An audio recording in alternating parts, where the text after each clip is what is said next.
కాంగ్రెస్ ప్రభుత్వం రైతులకు పంట పెట్టుబడి సహాయం వెంటనే అందించాలని మాజీ సర్పంచ్ రాజారెడ్డి ప్రభుత్వాన్ని కోరారు. రైతులకు రైతు భరోసా జమ చేయడంలో ప్రభుత్వం పూర్తిగా విఫలమైందన్నారు. గత బీఆర్ఎస్ ప్రభుత్వ హయాంలో రైతులకు సమయానికి రైతు భరోసా జమ చేయడంతో పాటు ఎరువులు, విత్తనాలు అందించిందని గుర్తు చేశారు. సిద్దిపేట జిల్లా చిన్నకోడూరు మండలం మాచాపూర్ గ్రామంలో నిర్వహించిన మీడియా సమావేశంలో ఆయన మాట్లాడారు. అప్పటి నుండి ఇప్పటి వరకు మొదటి విడతగా ఒక్కసారి రైతు బంధు విడుదల చేసింది. మళ్ళీ అప్పటి నుంచి ఇప్పటి వరకు ఇవ్వలేదు. మొన్న ఏసంగి 1 ఎకరం ఒకసారి, ఇంకొక ఎకరం ఒకసారి, 2 ఎకరాలకు విడుదల చేసింది. ఇప్పుడు వానాకాలం సీజన్ మళ్ళీ స్టార్ట్ అయింది. రైతు బంధు కోసం ప్రతి రైతు ప్రభుత్వం వైపు ఎదురు చూస్తూ ఉన్నారు.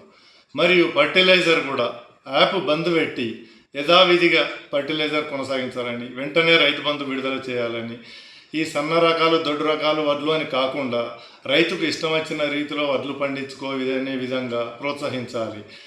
దీనికి ప్రభుత్వం కట్టుబడి ఉండాలని, రైతులను ఆదుకోవాలని మాచాపూర్ మాజీ సర్పంచ్ రాజారెడ్డి.